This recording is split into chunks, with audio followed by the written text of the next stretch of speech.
Setting the stage here, the SEC threatening to sue Coinbase over these lending practices. Brian Armstrong out with a lengthy tweet storm calling the SEC's approach sketchy, saying they're using intimidation tactics. As the leader of another major crypto platform, what's your take on this? Yeah, I mean, it's tough because obviously we don't see what happens behind the scenes in that conversation. And we've obviously only seen one side of it.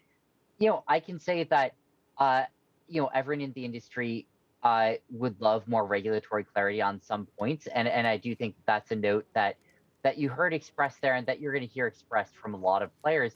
On the other hand, I think that there's a lot of frustration from regulators on what they see as, an industry that has had some non-cooperative players. Although I don't think you would generally include Coinbase amongst the ranks.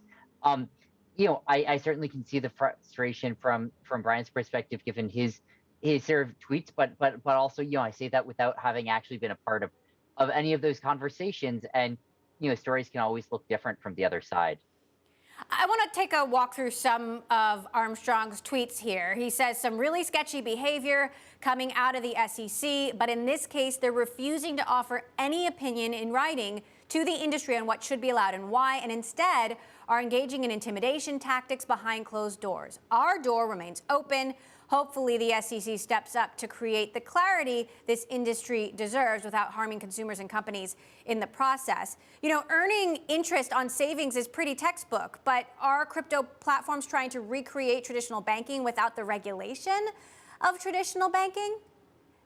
It's a good question. I mean, it depends on the structure of the products. And I think what you've seen in crypto has been a real scale of different things. And I think that especially when you start to look at, things like DeFi yield, and ask, like, where does that fit into the regulatory regime?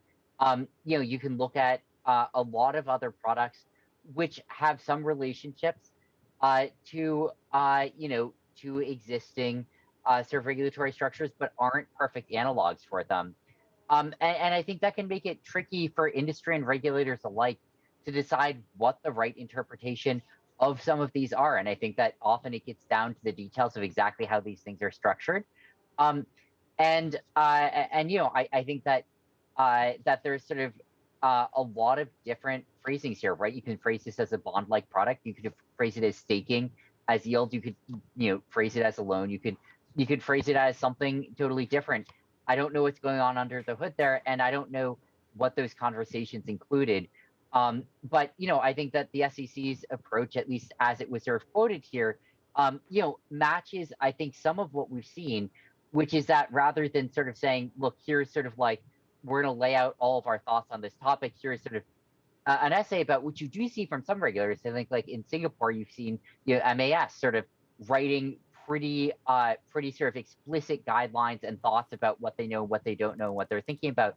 I think the approach from the SEC has been more about, look, here's the laws. We're just interpreting the laws. It's not up to us to explain to you how to interpret the laws, but we're interpreting them, and here's our interpretation of them. Here's how it pans out. And as opposed to wanting to get into details of what their thought process was that got them there. Meantime, you have celebrities jumping into the crypto game and asking Twitter for help, including Steph Curry, who asked for advice from his Twitter community about getting into the crypto game. Steph Curry is now a brand ambassador, has a share in your exchange, FTX. Tom Brady responded to Curry there, whatever you do, don't laser eyes. What does this kind of celebrity promotion get FTX? Brady is also a brand ambassador for you. Yeah, if you look at our history, we have, and I think, comparing to Coinbase, which you're just talking about, we have about 4 times the daily trading volume that Coinbase has, but they have about 30 times the user base size that we do. It's a pretty stark difference, and it's a reflection of the differences in the approaches and products that we have, where Coinbase has very much been sort of the leader in Western retail products for crypto. It's been sort of the leader by a very wide margin. And FTX has historically had a lot more sort of professional users on it, more institutional users, or at least more institutional volume, and a lot less of a footprint in terms of the broad base of consumers. We're trying to branch out. We're trying to really increase our footprint, and sort of reach some of the people who are maybe learning about crypto for the first time now. And I think a lot of what we're thinking is like, what can we do that is sort of highly engaging and powerful and can reach tens of millions of users without diluting our brand? I don't think there are a lot of people in the world who kind of clearly fit that, but I think Tom and Steph are two of them, and I think we've been really excited working with them because they've been excited about this too. They're great guys, and they're engaged, and that makes us Right. a lot more jazzed for it.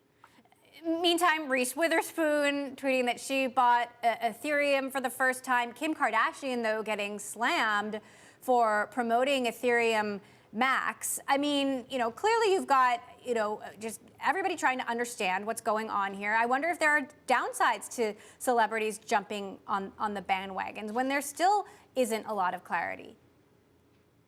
I think one thing that we've seen, which frankly I think we've appreciated, has been that especially when we've talked to people like like Steph Curry, like Tom Brady, they've done a lot of diligence on us. It's not like we called them up and we're like, hey, we got some money, you want to send a sketchy tweet, and they're like all over it. Like that's absolutely not what's happening. But I do think that especially 2017, you saw some things that looked distressingly like that, and I think those didn't end so well. But I think that what we've really seen with some of the partners that we value the most is they've done a lot of diligence on us. We've had many calls. They've talked to a lot of our partners, a lot of their partners. They've done a deep dive into our business, into how we operate. And I think that I think that you'll hear again and again from them is the most important thing to them is that they feel good about the companies that they're working with.